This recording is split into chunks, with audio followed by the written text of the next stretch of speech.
নমস্কার বন্ধুরা, সবাই কেমন আছেন? আশা করি সবাই সুস্থ আছেন, ভালো আছেন। তো চলে আসলাম আইপিএসের একটা ভিডিও নিয়ে, নাতাশা আইপিএস। তো এই আইপিএসটার সমস্যা হচ্ছে চার্জিং প্রবলেম। তো চার্জিং প্রবলেম এবং কারেন্ট ইনপুট, যেটা কারেন্ট ইনপুট হয় না। আপনি যদি এসি প্লাগটা, এখানে যে এসি প্লাগটা আছে, এই এসি প্লাগটা যদি আপনি ইনপুট করেন, তো এর ভিতরে কারেন্ট ইনপুট হয় না, এই সমস্যাটা। তাহলে কারেন্ট ইনপুট না হলে কিন্তু চার্জও হবে না। তো চার্জ হয় না, কারেন্ট ইনপুট হয় না, এই সমস্যাটা কোথা থেকে দেয়? তো বন্ধুরা দেখেন, আমরা সব জায়গায় মেপে জুপে দেখছি কোনো সমস্যা নেই, এটা আমাদের ট্রান্সফরমারও ঠিক আছে। তো লাস্ট স্টেজ দেখেন, আমি কয়েকটা সেকশন বুঝিয়ে দিচ্ছি। কারেন্ট ইনপুট হয় না কোথা থেকে এবং চার্জ হয় না কোথা থেকে, কি কারণে।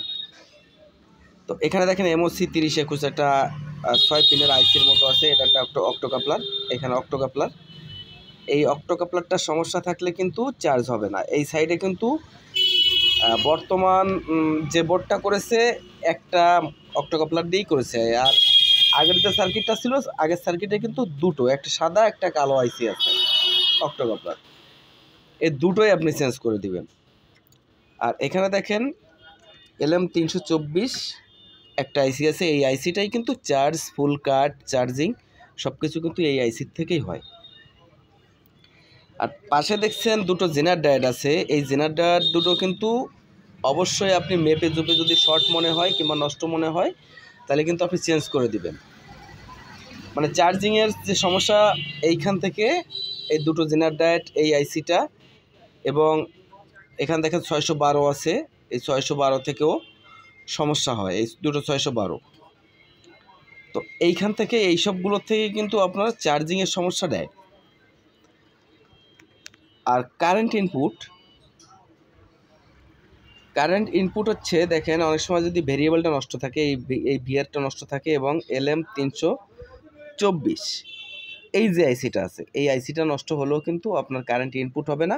এবং এখানে দেখেন রিলে আছে, এই রিলেটা কিন্তু আপনি অবশ্যই মাপ দিবেন, এই রিলেটা নষ্ট আছে কিনা। এই রিলেটা যদি নষ্ট থাকে, তাহলে কিন্তু আপনার চার্জ হবে না, কারেন্ট ইনপুট হবে না। এগুলো কিন্তু বিভিন্ন ধরনের সিমটম আপনার দেখা দেবে।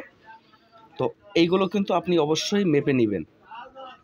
আর এখানে আছে, এগুলো কিন্তু ইউপিএস মোড, ওভারলোড, হার্জ, এইসব আইসিগুলো আছে, এগুলো খুব বেশি একটা সমস্যা হয় না।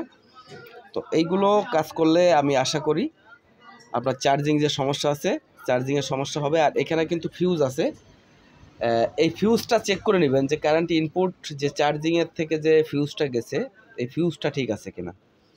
তো এই পর্যন্তই বন্ধুরা, ভিডিওটা ভালো লাগলে চ্যানেলটা সাবস্ক্রাইব করতে ভুলবেন না। সবাইকে ধন্যবাদ।